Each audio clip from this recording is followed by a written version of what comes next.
Hey guys, कैसे हैं आप सब लोग। उम्मीद करता हूँ आप सभी लोग घर पर हैं और स्वस्थ हैं और आपकी पढ़ाई बिल्कुल बेहतरीन तरीके से चल रही है।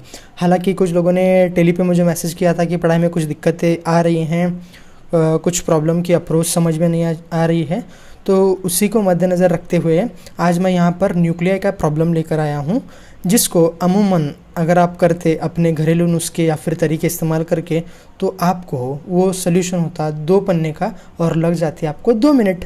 लेकिन SRM स्टार जब यहाँ पर है तो ये हमारे शान के खिलाफ है कि हम किसी क्वेश्चन के लिए 2 मिनट लगाएं। तो पहले क्वेश्चन समझते हैं। क्वेश्चन क्या कहता है, क्या SRM स्टार इस तरह के सभी प्रॉब्लम से एप्लीकेबल है, क्या कोई कंसेप्ट यहाँ पे लगी है जो हमें ध्यान में रखने की ज़रूरत है, और दूसरी चीज़ क्या ये न्यूक्लियाई से रिलेटेड ही प्रॉब्लम है।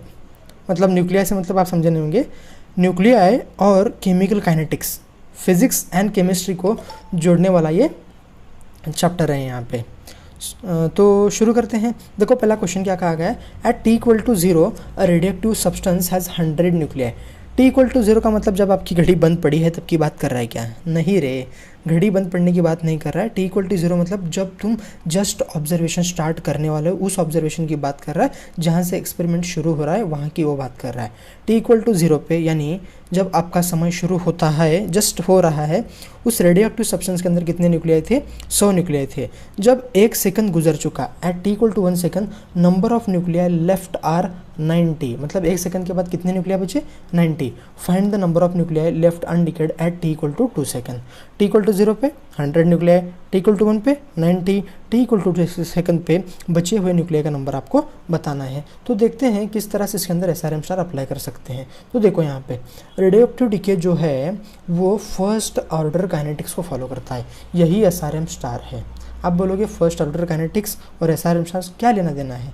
जो भी दुनिया में जितने भी फर्स्ट ऑर्डर काइनेटिक्स रिएक्शंस होती हैं उनमें अगर टाइम सेम है, यानी कि 1 सेकंड, 2 सेकंड, 3 सेकंड, ऐसे कोई भी सेकंड बोलो, आवर बोलो या फिर डेज बोलो, टाइम गैप अगर सेम है तो इक्वल परसेंट का चेंज आएगा। यानी पहले 1 सेकंड में जितना चेंज आया दूसरे सेकंड में उतने ही परसेंट का चेंज आएगा। मान लो पहले सेकंड में 10% का चेंज आया तो दूसरे सेकंड में, यानी कि दूसरे 1 सेकंड में, सेकंड फर्स्ट सेकंड या फिर सेकंड 1 सेकंड में कितने परसेंट का चेंज आएगा? जितना पहले सेकंड के अंदर चेंज आया था। देखो फिर से समझो, एनालाइज करने की कोशिश करो।